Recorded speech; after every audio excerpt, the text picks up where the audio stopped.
आजचा आपला विषय आहे विस्तार सूत्रे भाग 4। याच्या आधी आपण 3 भाग पाहिले आहेत विस्तार सूत्राचे।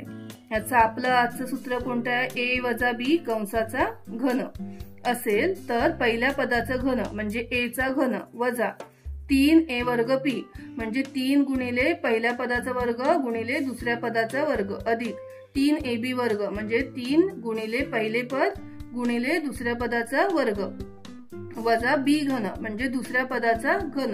आता हे सूत्र वापरून आपण उदाहरण सोडवून पाहू।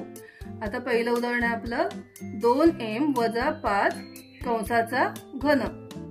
आता सूत्र वरतीच आहे आपलं, मग आपण खाली लगेच बघून आपण करू शकतो की 2 पहिल्या पदाचा घन म्हणजे 2m चा घन वजा 3 गुणिले पहिले पद म्हणजे 2m चा वर्ग गुणिले 5। आता इथे मी याला कंसात का टाकलंय 2m ला? कारण जर आपण 2m वर्ग कंसात नाही टाकलं तर हा वर्ग इथे दिसेल m चा, पण आपल्याला वर्ग दोघांचाही करायचंय, 2 चाही करायचंय आणि m चाही करायचंय। ठीक आहे, गुणिले b म्हणजे 5 अधिक 3ab वर्ग म्हणजे 3 गुणिले a आपला आहे 2m गुणिले b आहे आपला 5 चा वर्ग वजा b घन म्हणजे 5 चा घन। आता आपण हे सोडून घेऊ। 2 चा घन 8 आणि m चा घन m घन वजा 3 गुणिले 2 चा वर्ग 4 आणि m चा वर्ग m वर्ग गुणिले 5 अधिक 3 गुणिले 2m तसेच लिहून घेतले आणि 5 चा वर्ग 25 वजा 5 चा घन 125। आता आपण हे सोडून घेऊ। 8m घन लिहून घेतले वजा आता गुणाकार होणार इथे 5 चौक 20 20 त्रिक 60 म्हणून 60 आणि हे उरलेले m वर्ग अधिक इथे पण गुणाकार होणार 25 दुणे 50 50 त्रिक 150 आणि हा m वजा 125 हे आपलं उत्तर आलेलं आहे। आता आपण एक दुसरं उदाहरण सोडून पाहू।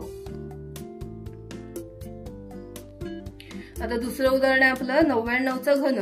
आता आपण ह्याचा घन करायला गेलो तर आपल्या सूत्राप्रमाणे बसत नाही, तर आपण त्याला आधी आपल्या सूत्राप्रमाणे त्याची मांडणी करून घेऊ।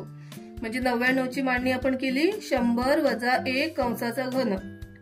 ठीक आहे, आता इथे a काय झालं आपला a 100 आणि b काय झालं आपला 1। आता सूत्रामध्ये घालू त्याला, म्हणजे पहिल्या पदाचा घन म्हणजे 100 चा घन वजा 3 गुणिले पहिल्या पदाचा वर्ग म्हणजे 100 चा वर्ग गुणिले दुसरे पद अधिक 3 गुणिले ab वर्ग a म्हणजे आपला 100 गुणिले b वर्ग म्हणजे 1 चा वर्ग वजा b चा घन म्हणजे 1 चा घन बरोबर। आता आपल्याला घन करायचंय, आपल्याला 100 चा घन आला नाही तरी आपल्याला 1 चा घन येतो। 1 चा घन 1 आणि इथे घातांक 3 आहे म्हणून आपण 2 आहेत ना, तर 2 आणि 2 म्हणजे किती झाले 6।